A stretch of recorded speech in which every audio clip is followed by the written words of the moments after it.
Leave. As in move. To Nevada. 1,000 miles away, closer to 2,000, actually. 2,000 miles! I stomped over and grabbed Marcus by the shoulder, turning him to face me. How long have you known? October. He wouldn't look at me, but he was so tall that I could stand underneath his hanging head and still make eye contact. What were you going to do? Just leave? The air caught, sharp in my throat. Leave without telling your best friend? Marcus grabbed my face between his gloves and kissed me. He pulled away, let go, and let me stumble back. His face strained, his mouth pulled back into a smile that pushed his cheeks right under his eyes, almost disguising his tears. I'm sorry, he choked out before grabbing his shovel and running back into the house. It's a scrapbook. My sister scooted over next to me, pushing wrapping paper out of the way. It's blank. She flipped open the plum cover to show me the empty plastic sleeves inside.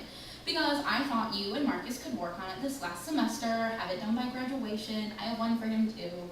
They match. Emily smiled at me, very proud of her idea.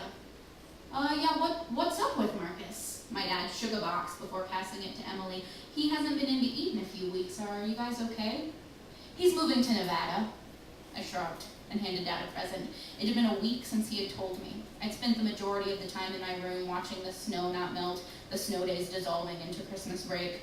I hadn't talked to Marcus, though I had caught him standing at his bedroom window like he did the winter I had pneumonia, and we spent 3 weeks communicating with giant dry erase boards. He waved once. I shut my blinds. That's what Joni said when she was in for her lunch a couple weeks back. It sounds like the perfect opportunity for them. My dad used his pocket knife to cut through a ribbon. You knew? I started hyperventilating. Marcus wanted to tell you Joni asked that I not say anything. I just assumed you didn't want to talk about it. Well, I couldn't have, even if I'd wanted to. I jumped up and took off down the hallway, slamming my door shut. I suddenly felt exhausted.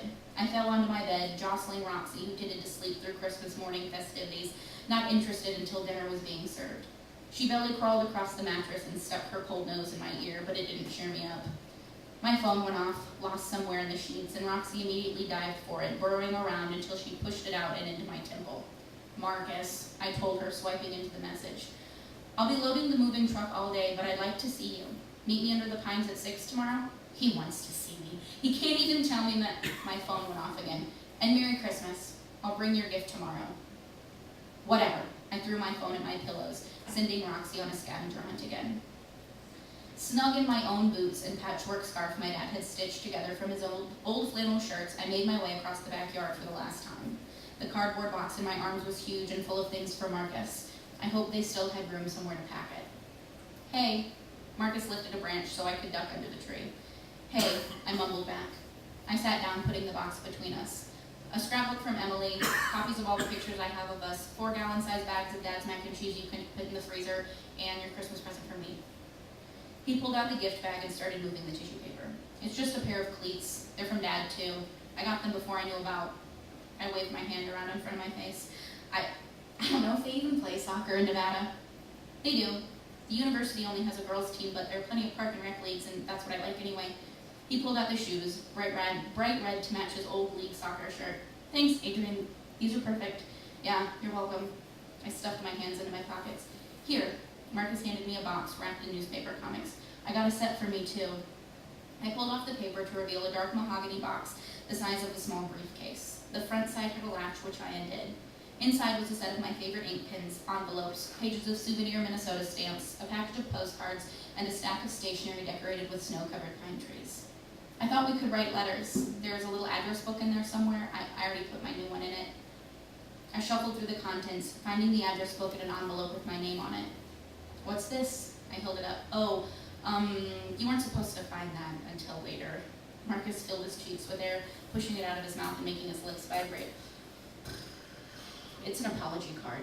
For kissing me. Yeah, I knew it. I rolled my eyes and threw the envelope back into the box. It couldn't just be a really sweet, absolutely perfect gift. No, it had to be a Trojan horse of heartbreak. What? No, it's an apology for not telling you earlier about the move, an apology for not talking to you for a week after I finally did tell you. He sighed hard. I'm not apologizing for kissing you. You're not? He looked over the cardboard box at me, his face tight and uncertain. No, I'm not. Adrian, my dad's voice echoed against the pine, Roxy's squeak of a bark following. Dinner in 5. I stood up, facing my house. You'd better get going. Marcus started arranging his things in the cardboard box. Don't want to have to eat cold chicken parmesan. It's just mac and cheese again. I turned around, took the box off of Marcus's lap, and sat down. And I'm sure it's just as good cold.